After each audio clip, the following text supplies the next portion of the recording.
ही बघा इलायची पावडर कशी बनवली ते सांगते चला. त्याच्या आधी ना तुमच्यात दिवाळीची तयारी कुठपर्यंत आली? आमची तर साफसफाई चालू आहे अजून.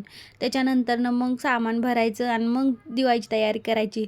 तोपर्यंत साफसफाई करून घ्यावं म्हटलं. आज डीमार्टला जायचं होतं. मग नंतरनं उद्यापासून दिवाळीचं मग करायला चालू करायचं. मग दळण वगैरे आजच करून घेतलं म्हणजे नंतरनं निवांत सगळं फराळाचं बनवता येतं. तुमच्याकडे चालू झाली का नाही दिवाळी? तर काय करायचं नाही का, इलायची पावडरला सांगते चला. तर हे ना इलायची अशी बारीक मंद गॅसवर भाजून घ्यायची, मग ती फुगते. नंतरनं ते ना कडकड वाजायला लागली ना, ते बारीक त्यात साखर टाकून बारीक करून घ्यायची आणि हे अशा काचेच्या भरणीत ती भरणी किती क्यूट आहे ना, मला खूप आवडली. तर त्याच्यानंतर ना मी संध्याकाळच्या जेवणाला ना फक्त मसाले भात बनवला होता. नंतरनं मग त्याच्यामध्ये आहे ना कांदा, टमॅटो एकदम सिंपल पद्धतीनेच बनवते मी, काही जास्त तामझाम नाही करत.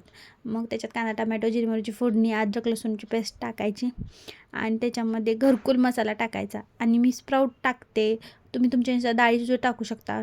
बटाटा टाकला आणि त्याच्यात नंतर तुमच्या आवडीनुसार मसाले, गरम मसाला, हळद, घरचा मसाला टाकला, परत मीठ टाकलं आणि नंतर पाणी ओतून आहे ना उकळी आल्यावरती नंतर तांदूळ टाकायचे. खूप छान होता. आणि तुमची दिवाळीची तयारी कुठपर्यंत आली तेवढं कमेंटमध्ये मला नक्की सांगा बरं का.